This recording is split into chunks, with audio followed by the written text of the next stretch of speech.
On se trouve face à une situation de proportionnalité lorsque deux nombres sont toujours liés entre eux par la même multiplication. Par exemple, 1 kg de pommes coûte 3 euros. Si j'achète 2 kg de pommes, cela veut dire que j'achète 2 fois 1 kg de pommes. Je vais donc payer 2 fois 3 euros, c'est-à-dire 6 euros. Si j'achète 3 kg de pommes, je vais payer 3 fois 3 euros, donc 9 euros. Si j'achète 11 kg de pommes, je vais payer 11 fois 3 euros et donc 33 euros. Qu'importe le nombre de kilos que je vais acheter, 1 kg coûte 3 euros.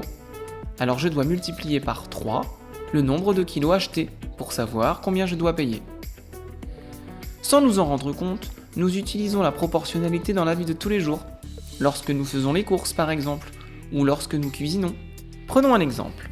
Ce soir, j'ai des invités et je veux préparer une recette de gâteau au chocolat.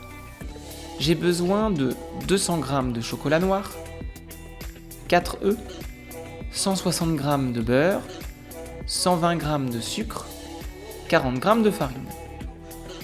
Si j'observe bien cette recette, je vois qu'en mélangeant tous ces ingrédients, cela me permet de préparer un gâteau pour 8 personnes. Si je souhaite préparer cette recette pour 16 personnes, c'est une situation de proportionnalité car la quantité de chaque ingrédient dépend du nombre de personnes. Plus j'ai d'invités, plus je dois utiliser une quantité importante de chaque ingrédient. À chaque fois que j'invite une nouvelle personne, je dois ajouter la même quantité de chaque ingrédient. Voyons d'abord comment préparer cette recette, non plus pour 8 personnes, mais pour 16. D'abord, je sais que 16, c'est le double de 8. Je dois multiplier par 2 le nombre 8 pour passer à 16. Alors, je dois doubler la quantité de chaque ingrédient. Je dois la multiplier par 2. Pour 8 personnes, j'ai besoin de 200 g de chocolat. Alors pour 16 personnes, j'aurai besoin de 2 fois 200 g de chocolat, c'est-à-dire 400 g. Pour les œufs, j'ai besoin de 4 œufs pour 8 personnes. Pour 16 personnes, j'en aurai besoin de 8. Pour 8 personnes, j'ai besoin de 160 g de beurre. Pour 16 personnes, j'aurai besoin de 2 fois 160 g de beurre, c'est-à-dire 320 g.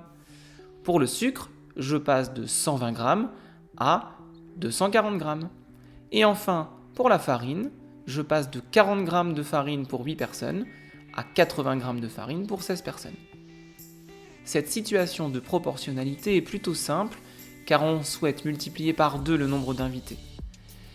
Si finalement je souhaite préparer cette recette non plus pour 8 personnes mais pour 4 personnes, je sais que c'est la moitié, alors je dois prendre la moitié de chaque ingrédient.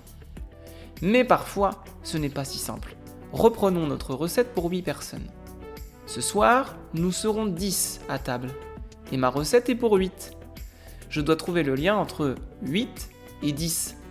Par combien dois-je multiplier 8 pour obtenir 10 ? Ce n'est pas si simple de trouver la réponse. Alors dans ce cas, il faut utiliser une technique que l'on appelle le passage à l'unité. Cela veut dire que je ne vais pas calculer les quantités pour mes 10 invités directement, mais je vais d'abord calculer la quantité nécessaire pour chaque ingrédient pour une seule personne. Je passe donc à l'unité. Puisque j'ai besoin de 200 g de chocolat pour 8 personnes, pour savoir de quelle quantité j'ai besoin pour une seule personne, je partage les 200 g en 8 parts égales. Et je vais faire de même pour tous les ingrédients. Je vais les partager en 8. 200 g divisé par 8 égale 25 g de chocolat pour une personne. 4 œufs divisé par 8 égale 1 demi-œuf pour une personne. 160 g divisé par 8 égale 20 g de beurre pour une personne. 120 g divisé par 8 égale 15 g de sucre pour une personne.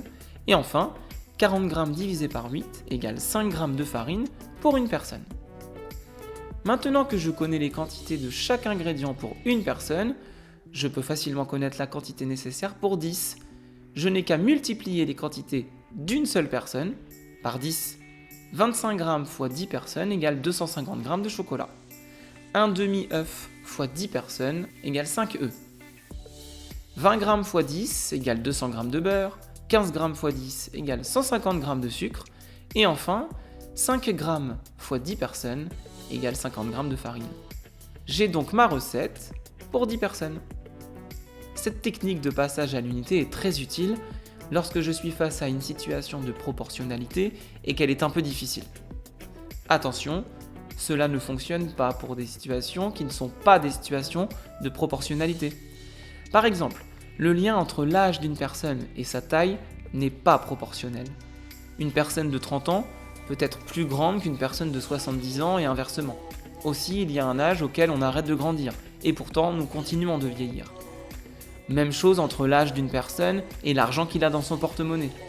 On peut avoir beaucoup d'argent à un moment et beaucoup moins à un autre moment, qu'importe notre âge. Dernier exemple, le lien entre le poids d'une personne et sa taille. Ce n'est pas proportionnel. Une personne peut être très grande et très mince, alors qu'une autre personne de la même taille peut peser beaucoup plus lourd. Dans tous ces cas, la technique du passage à l'unité ne fonctionne pas.